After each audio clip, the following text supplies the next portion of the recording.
जब भी हम किसी भी क्रोमेटोग्राफी को स्टडी करते हैं तो हम देखते हैं कि उनके मेन कंपोनेंट्स क्या हैं, और ज़्यादातर हर एक क्रोमेटोग्राफी के हमारे पास होते हैं 3 main components. Now at this stage you are well known about chromatographies. सबसे पहले हमारे पास आ जाएगी स्टेशनरी फेज़। सेकंड में हम डिस्कस कर लेंगे हमारा सैंपल। आप सैंपल कह सकते हो, आप एनालाइट कह सकते हो, आप अपना कंपोनेंट कह सकते हो। सेम थिंग एक ही चीज़ के लिए है। थर्ड में हमारे पास आ जाती है मोबाइल फेज़। 3 कंपोनेंट होते हैं हर क्रोमेटोग्राफी के, stationary phase, your analyte and mobile phase. तो सबसे पहले जो हमारी सारी की सारी डिस्कशन होगी वो हमारी होगी स्टेशनरी फेज़ के बारे में। SP stand for stationary phase। stationary phase that is station, that is fixed at its position। और जब हम बात करते हैं HPLC की, हमने क्लासिफिकेशन में ही स्टडी किया था कि हमारे पास जो कॉलम्स होते हैं वो क्रोमेटोग्राफिक बेड जो बेसिकली हमारे पास होते हैं वो 2 तरह के होते हैं, या तो वो प्लेन सरफेस होगी या फिर वो कॉलम होंगे, ट्यूब्स होंगे। तो HPLC हमारी tubular stationary phase. Chromatographic bed जो है यहाँ पर हमारे पास ट्यूबुलर होगा। यहाँ पर हमारे पास कॉलम होता है, और ये जो कॉलम हमारे पास होता है डैट कॉलम इज़ पैक्ड, और ये जो कॉलम हमारे पास होता है this is tube like structure.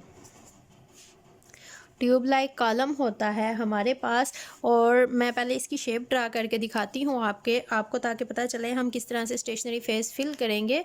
बहुत सेंसिटिव टेक्निक है। कॉलम यहाँ पर जो मैं बना रही हूँ देखने में बहुत ज़्यादा बड़ा, बहुत ज़्यादा वाइड है, लेकिन एक्चुअली जब आप इनको देखोगे तो हम अभी डिस्कस करेंगे इनकी लेंथ, इनकी विड्थ, तो आपको आइडिया हो जाएगा कि how sensitive, how a small amount of sample यहाँ पर इंट्रोड्यूस करवाई जाती है। तो ये आपके पास यहाँ पर ट्यूब लाइक कॉलम्स होते हैं। हम क्या करते हैं, जो हमारी स्टेशनरी फेज़ होती है, हम यहाँ पर अपनी स्टेशनरी फेज़ को फिल करते हैं इस कॉलम के अंदर। हमारी स्टेशनरी फेज़ क्या होती है, हमारी स्टेशनरी फेज़ होती है सॉलिड मटेरियल।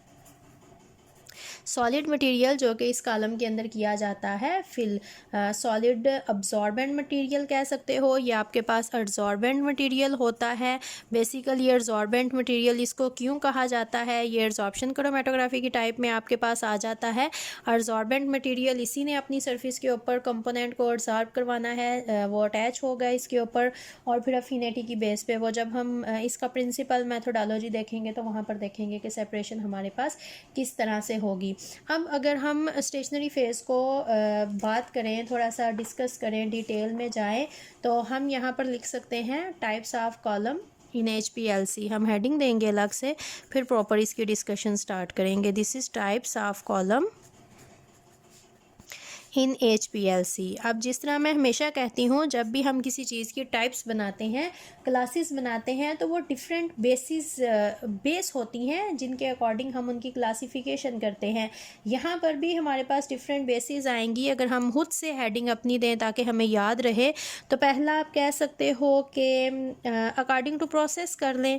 कौन सा प्रोसेस है, नॉर्मल फेज़ है या रिवर्स फेज़ है, ये कर लेते हैं। दूसरा हम कर लेते हैं अकॉर्डिंग टू लेंथ के अकॉर्डिंग देख लेंगे। फिर हम देख लेते हैं अकॉर्डिंग टू डायामीटर। हम देखेंगे कि प्रोसेस हम नॉर्मल यूज़ कर रहे हैं या रिवर्स यूज़ कर रहे हैं, तो उसके अकॉर्डिंग हमारा कॉलम या फिर ये जो हमारी स्टेशनरी फेज़ है ये कौन कौन सी टाइप्स की हो सकती हैं। लेंथ के अकॉर्डिंग कॉलम कितनी तरह के होते हैं, डायामीटर के अकॉर्डिंग कॉलम कितनी तरह के होते हैं। इसके अलावा हमारे पास और भी टाइप्स आती हैं, जैसे कि हमारे पास होल्स होते हैं। होल्स को भी डिस्कस करेंगे कि होल्स के अकॉर्डिंग हमारे पास जो कॉलम है वो कितनी तरह के होते हैं। फिर उसके बाद हमारे पास वॉशिंग का थोड़ा सा एक पॉइंट आएगा, हम उसको थोड़ा सा डिस्कस कर लेंगे। That is very important in column handling. Column handle करने में वॉशिंग बहुत ज़्यादा इंपॉर्टेंट रोल प्ले करती है। तो सबसे पहले हम देख लेते हैं कि जो हमारे पास टाइप्स हैं, टाइप्स अकॉर्डिंग टू आप कह सकते हो या तो आपका प्रोसेस के अकॉर्डिंग कितनी टाइप्स हैं, या फिर आप कह सकते हो कि सॉलिड एडजॉर्बेंट के अकॉर्डिंग आपके पास कितनी टाइप्स आती हैं यहाँ पर। अब अगर मैंने प्रोसेस की बात की है, पहले तो मैं प्रोसेस लिखती हूँ। हमने दो प्रोसेस यहाँ पर देखने होते हैं, एक हमारे पास होता है नॉर्मल फेज़ क्रोमेटोग्राफी, दूसरा हमारे पास होता है रिवर्स फेज़ क्रोमेटोग्राफी। अब जो बातें हमने पहले की थी अगर उनको हम नोट करें ताकि हमें डिस्कस करने में आसानी हो। नॉर्मल फेज़ में ये मैं मोबाइल फेज़ की हेडिंग दे रही हूँ। जो मेरे पास मोबाइल फेज़ होगी वो मेरे पास होगी ऑर्गेनिक। ऑर्गेनिक मतलब के नॉन पोलर मतलब के हाइड्रोफोबिक। जब हमने सेपरेशन ही अकॉर्डिंग टू हाइड्रोफोबिक हाइड्रोफिलिक करनी है तो फिर हम वहीं से रिलेट करेंगे और बात हम वहाँ से स्टार्ट करेंगे। जो कॉन्सेप्ट हमारे माइंड में क्लियर है उसी को आगे आगे कंटिन्यू करेंगे ताकि गलती ना हो, कन्फ्यूजन ना हो। रिवर्स फेज़ वो होगा जहाँ पर मोबाइल फेज़ हमारे पास होती है aqueous. Now aqueous clearly mean polar and polar clearly mean hydrophilic. Mobile phase को क्यों डिस्कस किया? क्योंकि हमने डिस्कस करना है कि हमने यहाँ पर स्टेशनरी फेज़ कौन सी लेनी है। अब अगर मेरे पास नॉर्मल फेज़ क्रोमेटोग्राफी है तो फिर जो मैं स्टेशनरी फेज़ लूँगी मैं मोबाइल फेज़ के अपोजिट लूँगी और वो मेरे पास होगी यहाँ पर hydrophilic. If I am going to perform reverse phase chromatography, it's mean their mobile phase will be hydrophilic, then our stationary phase should be hydrophobic। अब अगर मैंने परफॉर्म करना है नॉर्मल फेज़ क्रोमेटोग्राफी तो मुझे पता है कि नॉर्मल फेज़ क्रोमेटोग्राफी में जो मोबाइल फेज़ मैं ले रही हूँ वो हाइड्रोफोबिक होगी, that is fixed. Mobile phase fixed है। Liquid chromatography, liquid is according to mobile phase और ये फिक्स होता है।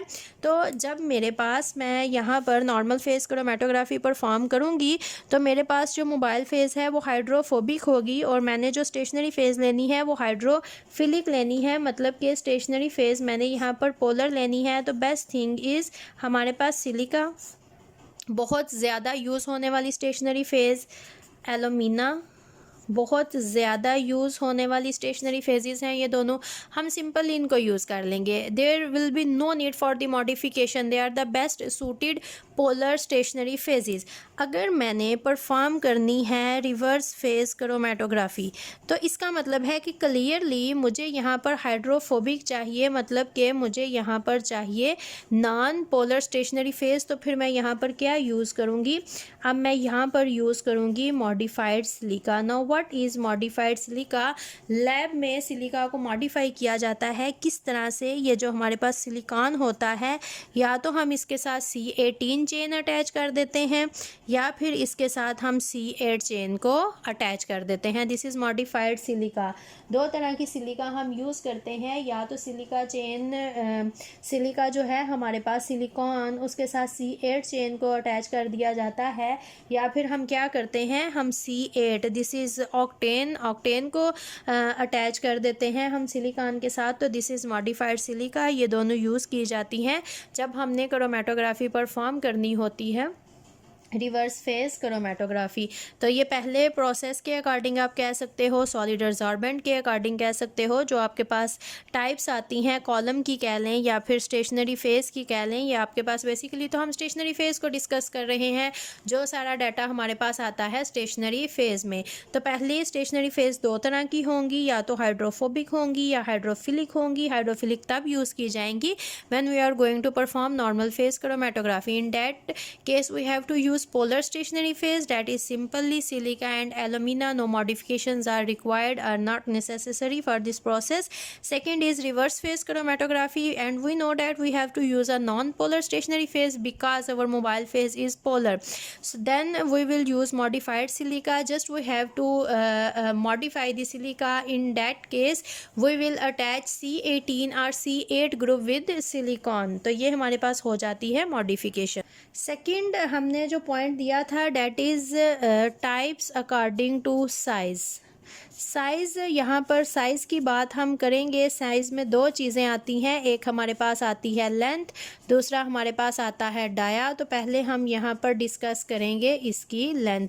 लेंथ में जो हमारे पास होती हैं कॉलम्स, जो ट्यूब्स होती हैं हमारे पास, वो 100 मिलीमीटर से लेकर 300 मिलीमीटर तक होती हैं हमारे पास।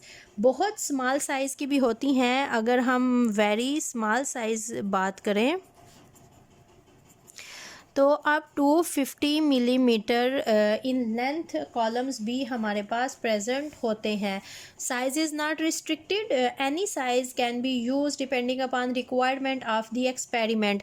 आप 50 mm यूज़ कर सकते हो, इसके अलावा 75 mm यूज़ कर सकते हो। ये बहुत स्मॉल साइज़ की ट्यूब्स हैं जो ज़्यादातर यूज़ की जाती हैं। मोस्टली जो हमारे पास रेंज आती है कि जो ट्यूब्स बहुत ज़्यादा लैब में यूज़ होंगी, अगर हम एक नॉर्मल रेंज की बात करें, that is from 100 mm to 250 mm। अगर आपसे पूछ लिया जाए कि आपके पास HPLC में कॉलम की रेंज क्या होती है, that is from 100 mm to 250 mm mostly use होती हैं। बहुत बहुत सेंसिटिव अगर आपके पास केस हो तो वहाँ पर आप 50 mm की भी यूज़ कर सकते हो कॉलम्स। इसके अलावा 300 mm के भी यूज़ किए जाते हैं।